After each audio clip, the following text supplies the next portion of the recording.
aming pong pinakamamahal na kapatid, ang aming pong tagapamahalang pangkalahatan, ang kapatid na Eduardo B. Manalo.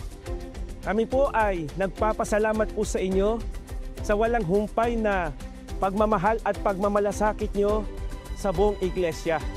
Mula po sa mga ministro at mga manggagawa, mga may tungkuling at mga kapatid, dito po sa lokal ng Projects 2 and 3, kami po ay nakikigalak sa pagsapit ng inyong kaarawan. Happy birthday po, mahal